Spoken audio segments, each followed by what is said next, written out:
I look forward to this debate continuing. I call the Honourable Shane Jones. Tēnā koe. Tēnā koe. Sir, because we are absolutely convinced of the merit of reducing compliance costs on our side of the House, and our rhetoric, unlike the other side of the House, is not inversely related to reality, so it's a pleasure to stand and actually support this bill. Now, why should we support it? Because, sir, it's premised on the notion that there should be some discretion. Those entities that have shareholders seeking to opt out of unnecessarily onerous compliance arrangements should be able to make that choice. Those, however, sir, that are of a size where systemic damage might flow, or, sir, significant impacts would either be negatively fall on the country's reputation, or indeed the reputation of our commercial sector, then, sir, there are a range of arrangements and compliance obligations, sir, that should be adhered to. I was wondering, though, sir, can we use this bill in relation, as my colleague earlier said, to the defective chorus deal? Now, sir, I think you can illuminate dry legal text by looking at a real case example. Now, sir, we have a case in this particular company where probably disclosure wasn't made of an adequate nature when the company entered into the defective deal conjured up by the Associate Minister of Finance, Stephen Joyce. And, sir, it actually took Sir Sue Chetwin and a host of activists in the ICT sector to actually point out, sir, that a company known as Chorus failed to fully disclose that the equation they were using to cover the costs of the broadband infrastructure rollout were deeply flawed.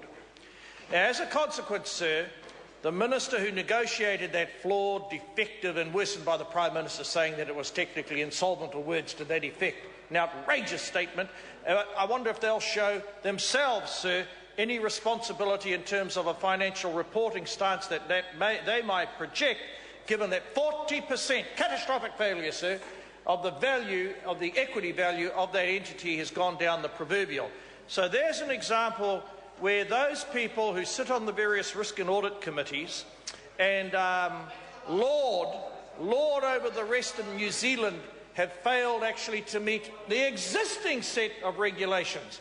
So I shudder to think, sir, how on earth they're going to cope with this enhanced set of regulations, because we've all learnt, sir, when you do have poor transparency and you do have poor compliance to reporting provisions, as we saw in the South Canterbury Finance and a host of other financial companies that soon became political calamities, people lose dough.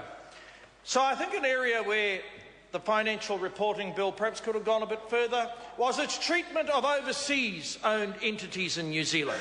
And I look forward, sir, hearing the speech from my colleague from Otepoti, Dunedin, where I was yesterday, spreading pixie dust on behalf of my great party with the CEOs of the various ports of New Zealand, and convincing them, sir, that that's another matter which is really electoral victory. I'll just pass that by for the moment so I can return to the bill. But I look forward to my colleagues, sir, talking about how this bill perhaps could enhance and improve the accountabilities that should be shooted home to the banks currently owned by foreigners, and a host of other, largely the insurance companies, but Taiho helps on the way in that regard.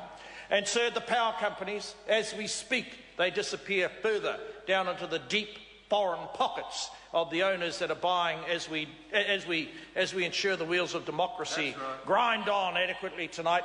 So I think that the public needs to realise that when we're dealing with this bill, we're not only talking about requirements to account to the existing shareholders, we're also talking about the entities operating in our country, not necessarily owned by our countrymen and countrywomen. Because if there's an area where there is a glaring omission, sir, it lies in the space of whether or not those foreign-owned entities are paying their way. Are they paying their way, or are they fleecing our system, our taxpayers, and indeed, in some cases, New Zealand employees? Now, I know they're running a double set of accounts, an economic set of accounts that sit on their bench table, sir, overseas. Mr. Chairman. I call the honourable member, Dr. David Clark. Mr. Chairman, kia ora. I rise to